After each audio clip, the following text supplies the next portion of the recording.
Record numbers of people are leaving Canada, and this could spell disaster for the country.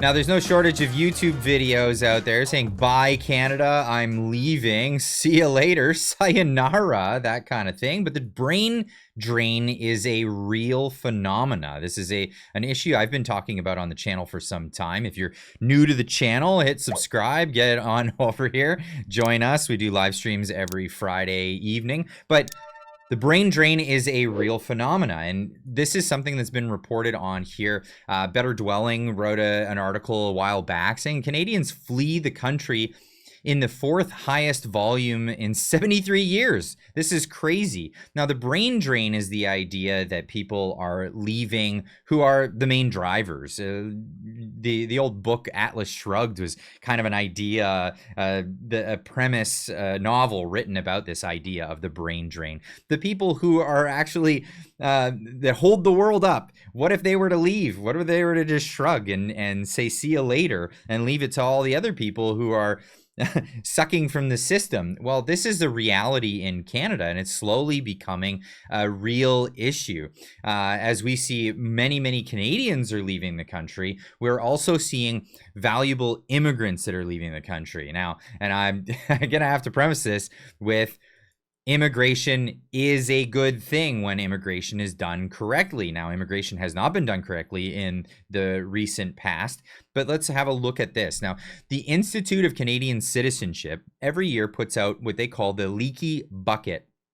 This is the report that talks about the retention of people who come to Canada. How many of them are actually sticking around? How many of them are staying, and how many are going to contribute to society in the long run? Now, we know that there are temporary students and temporary workers. That is a temporary thing. We're talking about people who come over traditionally on our merit system. We're talking about, doctors, lawyers, professionals, tradespeople, people that are coming over with skills in order to contribute to society, become tax-paying citizens, all of the things that we require in the country. Again, historically, we've done this when we had plenty of land and we needed more farmers. We brought in farmers. We needed other professions. We brought those professions in. This has been a classical Canadian tale, a successful tale in so many rights. But right now we're really dropping the ball on this one, and in a lot of cases because of our lax immigration on the ideas of bringing in people that don't bring any of this stuff to the table. Well, a lot of the people who do bring this to the table, it looks like, are moving on, and they're taking off. They're they're not sticking around, and this can be a real big problem in Canada. So let's just roll the tape. This morning, the Institute for Canadian Citizenship is releasing the second installment of the Leaky Bucket, a report which examines Canada's immigration retention performance up to the year 2020. Last year's study attracted significant attention. It showed that Canada's onward migration rate, that's immigrants leaving Canada, had been creeping up for decades, with severe spikes in 2017 and 2019. Nobody noticed because nobody bothered to check. This year's findings offer a sobering confirmation of the prior trend. The number of immigrants leaving Canada reached an all-time high in 2020. Despite extreme pandemic travel restrictions, immigrants found ways to leave the country in record numbers, and despite multiple opportunities to return, they chose not to. A majority of Canadians have now become convinced that immigration is responsible for our most costly national failings, from housing to healthcare, even traffic congestion. But those who want Canada to dramatically reduce the scope of immigration and to focus exclusively on the highest skilled immigrants will sadly find no comfort in the results that we published today. The study we're publishing this morning shows that highly coveted economic immigrants, people who are hand-selected for their skills and expertise, are actually the most likely to leave the country. And while Canada will lose 20% of all immigrants over the coming 20 years, that number spikes to 35% among Francophone immigrants. Nearly half of all Francophones who leave Canada lived in Quebec at the time of departure. Temporary workers have, of course, become a hot topic recently, but actually this data reveal that they are the most likely to stay in Canada after obtaining permanent residence. This year's Leaky Bucket also reveals striking regional differences. Most of the immigrants leaving BC, Ontario, and Quebec were living in the big cities at the time of departure, but in the Atlantic provinces, for example, most of the people who are leaving lived outside of the big cities. Those who left the Atlantic provinces also left faster, with a greater exodus in the early years after landing.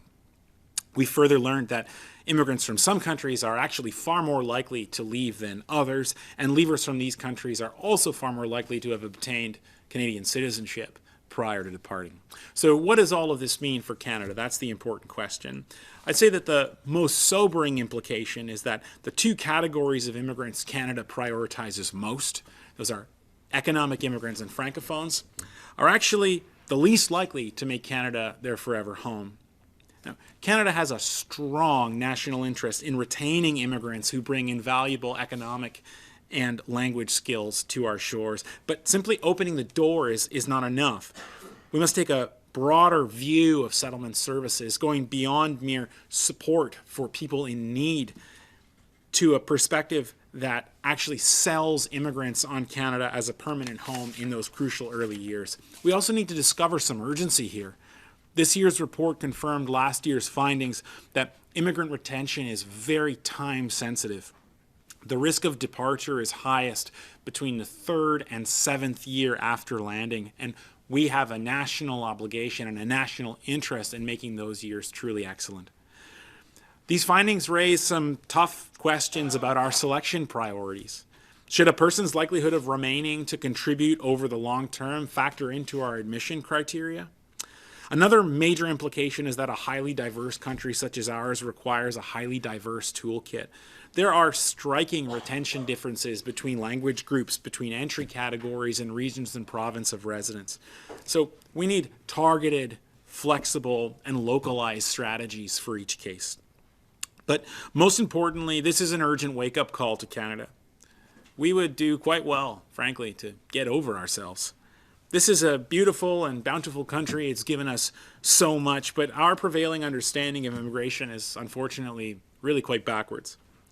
Immigration is not just a manifestation of our generosity. It is a manifestation of our ambition. And more importantly, it is an admission that an aging, shrinking society is a weaker, poorer, and less interesting one. So a truly welcoming society does more than just open its doors. It offers hospitality, friendship, and fulfillment. When immigrants from around the world grow enthusiastic about Canada and become excited to play for our team, then we can all grow to have and become more. Je vais donner un commentaire en français. And then he does it in French. And I can't emphasize this enough that yes, Canada needs more people. The declining birth rate is a serious issue in Canada.